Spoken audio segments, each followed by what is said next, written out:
Hello students. आज का हमारा लेसन है holding position of guitar, guitar strings name and standard tuning of guitar. देखिए, गिटार की होल्डिंग पोजीशन क्या है। जो गिटार का मेन बॉडी पार्ट है उसके बॉटम का जो पोर्शन है, जो ये कर्व पोर्शन आप देख रहे हैं, ये कर्व पोर्शन हम राइट थाई पर ऐसे स्टेबल रखते हैं ताकि हमारा गिटार सीधा रहे। इसके बाद मेन बॉडी पार्ट के ऊपर का ये जो कर्व पोर्शन है, ये आर्म पिट रेस्ट के लिए होता है ताकि आप अपनी आर्म को सही ढंग से इस पे रख पाएँ। ठीक है। इसके बाद गिटार के मेन बॉडी पार्ट के पीछे की साइड जो ये बैक पार्ट होता है, ये आपकी चेस्ट के बिल्कुल पैरेलल ऐसे सीधा रहना चाहिए। तो ये थी हमारी गिटार के राइट हैंड साइड की सिटिंग पोजीशन। इसके बाद हमारा आता है लेफ्ट हैंड साइड से आप उसको कैसे होल्ड करेंगे। देखिए, गिटार को आप अपने लेफ्ट हैंड से कैसे होल्ड करते हैं कि आपका जो ये मशीन हेड है, जो आपका ये हेड पार्ट है और जो ये नेक पार्ट है, इन दोनों के बीच में जो ये नट पार्ट है, इसके बीच की तरफ से आप अपने अंगूठे को फ्रेट बोर्ड के पीछे की तरफ से ऐसे सपोर्ट देकर पकड़ेंगे, उसको होल्ड करेंगे और हथेली का तरफ से आगे की तरफ से इसको सपोर्ट देते हुए आप उसको ऐसे पकड़ेंगे। तो ये है हमारे गिटार की होल्डिंग पोजीशन। इसके बाद हमारा अगला आता है गिटार स्ट्रिंग्स नेम। हमने अपनी पिछली वीडियो में देखा था कि मशीन हेड में जितनी भी ये ट्यूनिंग कीज हैं या ट्यूनिंग गियर्स हैं, हर एक पर्टिकुलर स्ट्रिंग के लिए इस ट्यूनिंग की का यूज़ किया जाता है। अब देखिए, मशीन हेड के सबसे नीचे की तरफ, मतलब बॉटम की तरफ, ये जो सबसे पहली ट्यूनिंग की है, और ये फ्रेट बोर्ड के नीचे की तरफ से जो सबसे पहली स्लिम स्ट्रिंग है, इस स्ट्रिंग की ट्यूनिंग की ये वाली होती है कि इस पहली स्ट्रिंग की जो ट्यूनिंग की जाती है वो इस की से की जाती है। इसके बाद गिटार की जो ये दूसरी स्ट्रिंग है, इस स्ट्रिंग की ट्यूनिंग की ये है कि इस की से गिटार की सेकंड स्ट्रिंग को ट्यून किया जाता है। इसके बाद गिटार की थर्ड स्ट्रिंग जो है, बॉटम से थर्ड स्ट्रिंग जो है, वो इस ट्यूनिंग की से ट्यून की जाती है, उसे लूज या टाइट किया जाता है। इसके बाद गिटार की जो बॉटम से फोर्थ स्ट्रिंग है, उसकी ट्यूनिंग की टॉप से ये वाली है। इसके बाद बॉटम से गिटार की जो ये फिफ्थ स्ट्रिंग है, इसको इस ट्यूनिंग की से ट्यून किया जाता है। और इसके बाद जो गिटार की सबसे लास्ट वाली थिक स्ट्रिंग है, जो बॉटम से सबसे लास्ट वाली स्ट्रिंग है, उसको इस की से या इस ट्यूनिंग गियर से ट्यून किया जाता है। अब सभी स्ट्रिंग्स का नाम जानने से पहले हम कुछ स्वरों के नाम जानना हमारे लिए बहुत ज़रूरी है। कि जैसे मैंने पहले बताया था कि पहली स्ट्रिंग का नेम ई होता है, सेकंड स्ट्रिंग का नेम बी होता है, थर्ड स्ट्रिंग का नेम जी होता है, फोर्थ स्ट्रिंग का नेम डी होता है, फिफ्थ स्ट्रिंग का नेम ए होता है, और उसके बाद लास्ट स्ट्रिंग का नेम ई होता है।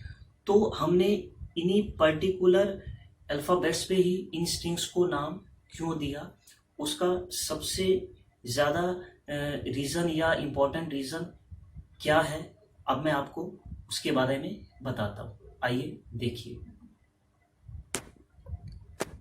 स्टूडेंट्स, हमने अभी गिटार की सभी 6 स्ट्रिंग्स का नाम जाना। मतलब पहली स्ट्रिंग का नाम है ई, सेकंड स्ट्रिंग का नाम है बी, थर्ड स्ट्रिंग का नाम है जी, फोर्थ स्ट्रिंग का नाम है डी, फिफ्थ स्ट्रिंग का नाम है ए, और सिक्स स्ट्रिंग का नाम है अगेन ई। मतलब ये सारा सीक्वेंस गिटार के फ्रेट बोर्ड के बॉटम की तरफ से, मतलब नीचे की तरफ से होकर ऊपर की तरफ ये सारी स्ट्रिंग्स आप काउंट करोगे या स्ट्रिंग्स का सीक्वेंस चलेगा। अब देखिए E B G D A ई, जो ये सभी 1 से लेकर 6 तक की सभी स्ट्रिंग्स के जो नाम अभी मैंने बोले हैं, इन सारी स्ट्रिंग्स को इन्हीं स्वरों से ही क्यों ट्यून अप किया जाता है, या इन्हीं सभी 6 स्वरों से ही क्यों उन्हें खासकर ट्यून किया जाता है, उसका सबसे बड़ा रीज़न क्या है, आइए देखते हैं। स्वरों के नाम, names of musical notes and sounds, कि संगीत में कुल मिलाकर कितने प्रकार के स्वर होते हैं, उनके क्या नाम होते हैं, चाहे वो इंडियन म्यूज़िक लैंग्वेज में हो या वेस्टर्न म्यूज़िक लैंग्वेज में हो। तो इसमें देखिए, there are 7 types of natural musical sounds और नोट्स इन म्यूज़िक, कि संगीत में कुल मिलाकर 7 प्रकार के शुद्ध स्वर होते हैं। देखिए, शुद्ध स्वर का मतलब है कि जो स्वर अपनी शुद्ध स्वर अवस्था में गाए व बजाए जाते हैं, कि ऐसे स्वर जिनका उच्चारण या गायन वादन अपनी प्राकृतिक शुद्ध स्वर अवस्था में हो, अर्थात नेचुरल साउंड पोजीशन पे जब उनको साउंड किया जाता है, तो वही नेचुरल साउंड्स या नोट्स कहलाते हैं, या शुद्ध स्वर भी कहलाते हैं। अब देखिए, इन्हीं सभी 7 स्वरों के नाम जो है, इंडियन म्यूज़िक लैंग्वेज में हम इन्हें क्या कहते हैं। जैसे Indian musical sounds names are सा, रे, गा, मा, पा, था, नी, और इस 7वें स्वर के बाद वापस फिर पहला स्वर सा दोबारा रिपीट होता है। यह एक नियम है कि हर 7वें स्वर के बाद वही पहला स्वर दोबारा रिपीट होता है। अब इसमें देखिए कि पहले जो 7 स्वर हैं वो सब एक दूसरे से अलग है, और एक दूसरे से अलग होने के कारण ही जब हम इन्हें एक क्रम में गाते या बजाते हैं, तो उस क्रम में जैसे आरोही भी होता है और अवरोही भी होता है, कि जब इन 7 स्वरों को आरोही क्रम में तथा अवरोही क्रम में, मतलब असेंडिंग ऑर्डर में और डिसेंडिंग ऑर्डर में जब हम गाते हैं, तो ऐसी क्रिया क्या कहलाती है, सप्तक। सप्तक को इंग्लिश में स्केल या ऑक्टेव भी बोला जाता है।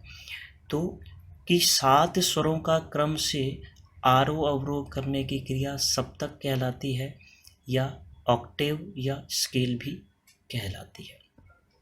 अब ये तो थे इसके हिंदी नेम्स। अब यही 7 स्वरों के वेस्टर्न म्यूज़िक की लैंग्वेज में क्या नेम है, देखिए। जैसे हम अगर हिंदुस्तानी भाषा में या इंडियन लैंग्वेज में यदि सा बोलते हैं, तो वेस्टर्न लैंग्वेज में उस सा को सी बोला जाता है। अगर हम रे अगर इंडियन लैंग्वेज में बोलते हैं, तो उसी रे को वेस्टर्न लैंग्वेज में डी बोला जाता है।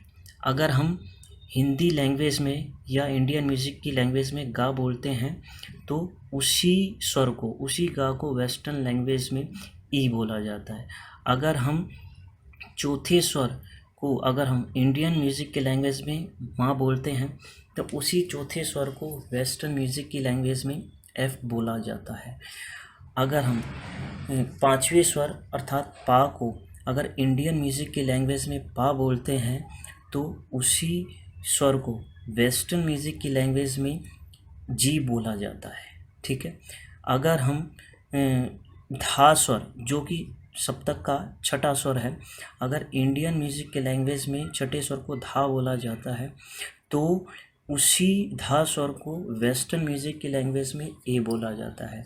अगर हम क्रम से देखें कि जो 7वां स्वर नी है, अगर वो इंडियन म्यूज़िक की लैंग्वेज में नी कहलाता है, तो वही नी स्वर अर्थात वही 7वां नी स्वर वेस्टर्न म्यूज़िक की लैंग्वेज में बी कहलाता है।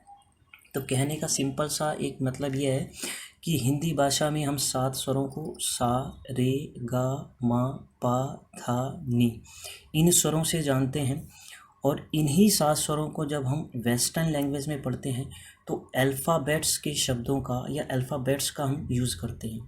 जैसे सी, डी, ई, एफ, जी, ए, बी, और अगेन फिर 7वें स्वर के बाद वही पहला स्वर सी। अब आप इसमें ये देख रहे होंगे कि हिंदी के स्वरों में जो आखिरी स्वर है सा, उसके ऊपर डॉट है। इसका मतलब ये होता है कि हर सप्तक में, सप्तक का मतलब होता है 7 स्वरों के समूह को सप्तक कहा जाता है। हर 7वें स्वर के बाद वही पहला स्वर रिपीट होता है। तो सप्तक 3 प्रकार के हैं, मंद्र सप्तक, मध्य सप्तक, तार सप्तक। हर सप्तक में वही 7 शुद्ध स्वर होते हैं। तीनों सप्तकों का फर्क क्या है कि जिस सप्तक के स्वरों की आवाज़ मोटी तथा गंभीर हो, थिक साउंड हो, वो मंद्र सप्तक में काउंट किए जाते हैं, मतलब द लोअर ऑक्टेव। जिस सप्तक के स्वरों की आवाज़ साधारण बोलचाल जैसी हो, जो ना ज़्यादा मोटी हो ना ज़्यादा ऊंची हो, तो वो मध्य सप्तक द मिडिल ऑक्टेव। और जिस सप्तक के स्वरों की आवाज़ साधारण बोलचाल से 2 गुनी ऊंची हो, वो तार सप्तक के स्वर होते हैं, द अपर ऑक्टेव। तो ये 3 सप्तक है। मध्य सप्तक के स्वरों की पहचान के लिए नीचे स्वरों के डॉट लगाया जाता है। मध्य सप्तक की पहचान के लिए कोई डॉट नहीं लगाया जाता। और तार सप्तक के स्वरों की पहचान के लिए स्वरों के ऊपर डॉट लगाया जाता है। जैसे आप सा स्वर के ऊपर डॉट देख रहे हैं, अपर डॉटेड सा। ऐसे ही हमने वेस्टर्न म्यूज़िक के नोट्स में भी किया कि सी, डी, ई, एफ, जी, ए, बी, ये सभी 7 अलग स्वर हैं। फिर 7वें स्वर के बाद जो 8वां स्वर रिपीट हो रहा है, मतलब पहले स्वर की तरह ही ये 8वां स्वर बन के आ रहा है। इसके ऊपर डॉट लगाया हुआ है, मतलब कि ये सप्तक को बदल रहा है। ठीक है, कि पहले 7 स्वरों तक मध्य सप्तक है, जब वही आखिरी स्वर जो पहला स्वर बन के आता है वापिस, तो वहाँ से तार सप्तक की शुरुआत होती है, जिसकी पहचान स्वरों के ऊपर बिनती है। ऐसे ही वेस्टर्न म्यूज़िक के स्वरों में भी है कि सी, डी, ई, एफ, जी, ए, बी तक ये सारे अलग नोट्स हैं, क्योंकि ये मध्य सप्तक के हैं, द मिडिल ऑक्टेव के हैं, तो कोई इसकी पहचान नहीं होगी, कोई इंडिकेशन नहीं होगा डॉट को लेकर, ना उसके बॉटम में ना उसके टॉप में। और 7वें स्वर के बाद जो आखिरी 8वां स्वर है सी, ऊपर डॉट इसीलिए लगाया गया है क्योंकि ये तार सप्तक है, द अपर ऑक्टेव है। ठीक है, तो अब हम आगे इसके बेस पे ये देखते हैं कि गिटार की स्टैंडर्ड ट्यूनिंग इन स्वरों को कैसे मानकर की जा सकती है। आइए देखते हैं।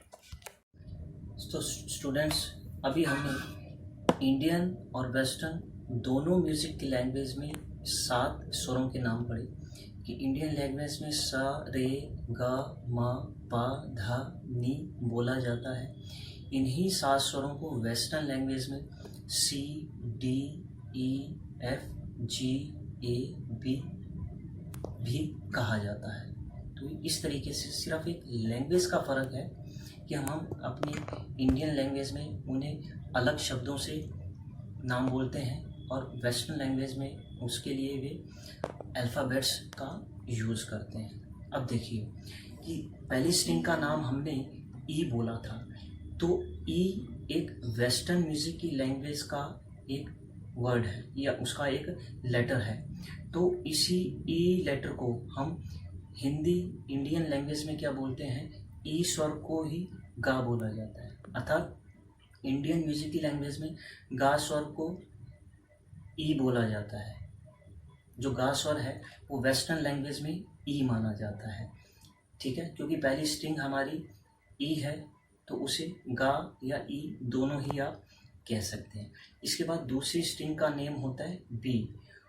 तो इंडियन लैंग्वेज में नी स्वर या बी या नी दोनों ही स्वर एक ही हैं। तो जो सेकंड हमारी स्ट्रिंग है बी स्ट्रिंग को इंडियन लैंग्वेज में नी बोला जाता है और नी को ही वेस्टर्न लैंग्वेज में बी बोला जाता है। इसके बाद थर्ड स्ट्रिंग है हमारी जी। तो जी को इंडियन लैंग्वेज में पा भी बोला जाता है। ठीक है, इसके बाद अगला स्ट्रिंग है हमारा फोर्थ डी। तो डी को इंडियन म्यूजिकल लैंग्वेज में हम उसको रे बोलते हैं। ठीक है, फिफ्थ स्ट्रिंग का नेम है ए। तो ए को हम इंडियन म्यूजिक की लैंग्वेज में रे बोलते हैं। ठीक है, इसके बाद सिक्स स्ट्रिंग का नेम फिर ई है। तो ई को हम इंडियन म्यूजिक की लैंग्वेज में गा बोलते हैं। तो इस तरीके से आप ये समझ पाए होंगे कि ई, बी, जी, डी, ए, ई ये सभी 6 स्वर भारतीय संगीत की भाषा में क्या कहलाते हैं। ठीक है, तो इन्हीं खास स्वरों से ही गिटार की ट्यूनिंग की जाती है, क्योंकि इन्हीं खास स्वरों पर गिटार को ट्यून किया जाता है। तो आप ये देखिए कि हम इसको गिटार को अब ट्यून कैसे करते हैं कि किसी भी स्ट्रिंग को उसके पर्टिकुलर स्वर से, उसके विशेष स्वर से मिलाने के लिए की को, ट्यूनिंग गियर को कितना लूज करना है, कितना टाइट करना है, वो उसकी स्टैंडर्ड ट्यूनिंग पे डिपेंड करता है। तो आइए अब हम उसको एक ऐप के ज़रिए समझते हैं। देखिए, हमने प्ले स्टोर से गिटार ट्यूनिंग ऐप को इंस्टॉल किया है, जिसका नाम है गिटार ट्यूनिंगो। ग्रीन कलर का ट्रायंगल का उसके साथ साइन बना हुआ है और ग्रीन कलर में लिखा हुआ गिटार ट्यूनिंगो। इसके बाद ये ग्रीन राउंड शेप में आप जो साइन देख रहे हैं, ये गिटार ट्यूनिंग ऐप का एक ग्राफ है जो ये बताता है कि कोई भी स्ट्रिंग, गिटार की कोई भी स्ट्रिंग जब ट्यून की जाती है, अगर वो परफेक्टली ट्यून हो जाती है तो ये ग्राफ का साइन, ग्राफ के सेंटर में बिल्कुल परफेक्ट का एक साइन ग्रीन कलर में साउंड के साथ इंडिकेट करता है। और अगर कोई भी स्ट्रिंग परफेक्टली मतलब ट्यून नहीं होती, मतलब अनट्यून रहती है, तो या तो वो ग्राफ से नीचे चला जाएगा या ग्राफ से ऊपर चला जाएगा। अब इसमें ये देखिए, नीचे ये मशीन हेड में सभी स्ट्रिंग्स लगी हुई हैं कि नीचे की 3 स्ट्रिंग और ऊपर की 3 स्ट्रिंग। नीचे की 3 स्ट्रिंग में है ई स्ट्रिंग, बी स्ट्रिंग और जी स्ट्रिंग, और ऊपर की 3 स्ट्रिंग में है, चौथी स्ट्रिंग है डी, 5वीं स्ट्रिंग है ए और 6ठी स्ट्रिंग है ई। ठीक है, मतलब पहली, दूसरी, तीसरी, चौथी, 5वीं, 6ठी। अब इसमें आपको छोटी सी सेटिंग करनी है। यहाँ पे एक ऑटो का ऑप्शन है जिसे आपने ऑफ ही रखना है, ऑन नहीं रखना। और इसके अपोजिट लेफ्ट हैंड साइड पे एक ऑप्शन है स्टैंडर्ड का, क्योंकि स्टैंडर्ड का ऑप्शन हमने इसलिए ऑन रखना है क्योंकि हमें अपने गिटार की ट्यूनिंग मैन्युअली करनी है, ऑटो नहीं करनी, इसलिए इसको स्टैंडर्ड मोड पे ही रहने दिया जाएगा। अब सबसे पहले हमें सब गिटार के नीचे की तरफ से पहली स्ट्रिंग को हमने ट्यून करना है। तो पहली स्ट्रिंग का नाम है ई, यहाँ से हम उसको टच करके सिलेक्ट करेंगे और वो साउंड करेगी और ग्रीन कलर में हो जाएगी। अब देखिए हम इसको ट्यून करते हैं, धीरे धीरे हम इसको टाइट करेंगे। जैसे ही वो टाइट हो जाएगी, उसमें आपको ग्राफ बिल्कुल सेंटराइज होके ग्रीन कलर में साउंड करेगा, परफेक्ट के साउंड के साथ। थोड़ा और टाइट करेंगे, देखिए ये ट्यून हो चुका है, पहला ई स्ट्रिंग और परफेक्ट के साउंड के साथ इसने ये इंडिकेट किया। इसके बाद सेकंड स्ट्रिंग है बी, हम उसको यहाँ से सिलेक्ट करेंगे, देखिए वाइट हो गया है और ट्यून होने के बाद ये भी ग्रीन हो जाएगा। देखिए धीरे धीरे इसको भी, सेकंड स्ट्रिंग को भी टाइट करेंगे।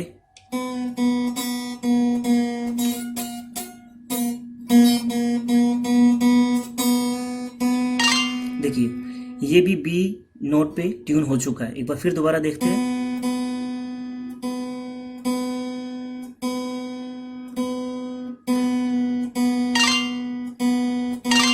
ठीक है, ट्यून होने के बाद ये भी ग्रीन हो गया। अब हमारा नीचे से थर्ड स्ट्रिंग जी स्ट्रिंग, इसको सिलेक्ट करेंगे, ट्यून होने के बाद ये भी ग्रीन हो जाएगा। अब ये देखिए धीरे धीरे टाइट करेंगे।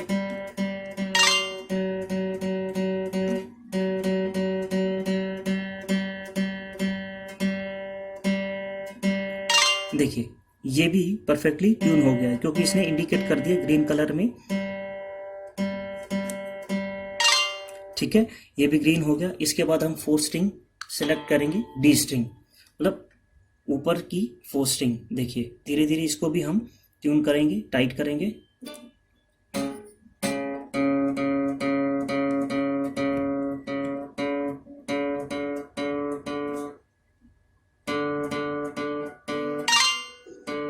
ठीक है, ये भी देखिए आप कि ये परफेक्टली ट्यून हो गए, इसने इंडिकेट कर दिया है परफेक्ट के साइन के साथ।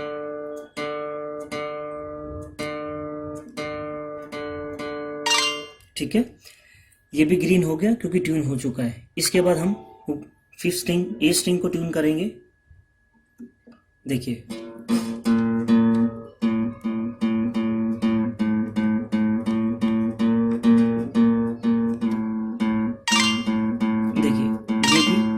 स्ट्रिंग अपने नोट पे ट्यून हो चुका है, मतलब ए नोट पे।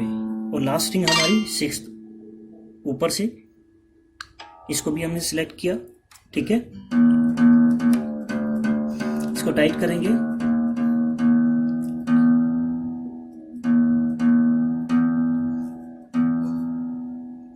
देखिए अब ये ग्रीन कलर में आपको ये दिखाई दे रहा होगा स्क्रीन, सक्सेसफुली ट्यूनिंग। इसका ये मतलब है कि आपकी गिटार की सारी स्ट्रिंग्स सक्सेसफुली ट्यून हो चुकी हैं, ठीक है। तो इस तरह से हम गिटार की सारी ट्यूनिंग करते हैं, सारी स्ट्रिंग्स की। तो आई होप आपको अच्छे से समझ में आया होगा। और नेक्स्ट लेसन में हम गिटार की फ्रेट बोर्ड की और राइट हैंड साइड की फिंगरिंग को डिस्कस करेंगे, मतलब लेफ्ट हैंड साइड की और राइट हैंड साइड की फिंगरिंग का क्या एक्सरसाइजेस रहेगा। नेक्स्ट क्लास में हम उसको कवर करेंगे। Thank you so much.